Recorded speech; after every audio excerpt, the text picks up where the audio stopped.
All right, it is Thursday morning. We are joined by Oklahoma City Mayor David Holt for our Thursday chats. Mayor Holt, good morning. Hi, good morning. Now, last week when we were talking with you, you were in Miami. You and Police Chief Wade Gorley were there in Miami talking about violent crime prevention. How are other communities and other cities looking to Oklahoma City as a good example on this? What did you find out? Well, I think they are, first of all, and let me tell you why. You know, I don't know if your viewers know this, but violent crime rates across the country are really skyrocketing in large cities. I've talked to mayors in Miami who have had murder rates double between 2020 and 2021. But in Oklahoma City, our violent crime has actually declined over the last 4 years, which is really remarkable. I mean, and so, especially for a large city. So I definitely think that other cities are curious about what we're doing, and probably more than we could go into this morning, and definitely somebody like Chief Gorley would be the expert. But we definitely had the opportunity to share some of our best practices in our visit last week in Miami with other mayors and other police chiefs. I think I was most interested by talking about, co-responder models. That's something that we're just now looking at here. So not necessarily a national leader, but something that we're looking to emulate that other cities are doing.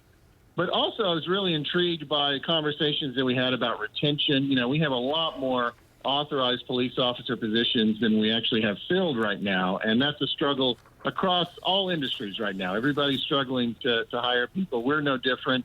And that's definitely something I want to focus on in the months and years ahead, is filling those police positions that we've already got authorized, because we have 120 new positions that were authorized by the vote of the people in 2017. We want to make sure and fill those. Working through all of those aspects will help us continue to keep those violent crime rates relatively low compared to the rest of the country. One more question for you, Mayor. The big news this week, the Oklahoma City County Health Department says we're moving from a pandemic to an endemic phase as far as COVID. What does that mean, and how is the city transitioning in this process? Well, I think what that means for all of us, and I don't know if the WHO or any other organization has fully moved everybody from pandemic to endemic, but that's definitely the cycle. That's definitely the direction you want to head eventually. And what that means for everybody is that we're not in crisis mode anymore. It means that an endemic is like many other things that we deal with, like the annual flu and the new flu strains that we encourage people to get shots to prevent. That's probably what we're moving into. And a lot of these memories that we'll have from the spring of 2020 will become distant, but nevertheless, it'll still be a serious issue like the other health challenges that we face, but we'll just be meeting them in a very different way, and not like a crisis, but more like a preventative health issue that we deal with on other fronts. So I think that is probably where we're headed, and I think that is probably the right approach.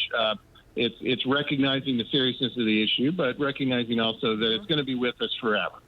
Learning to live with it. All right. Mayor Holt, thanks so much for joining us this morning. Have a good day. Absolutely. You too. Be well. Thanks.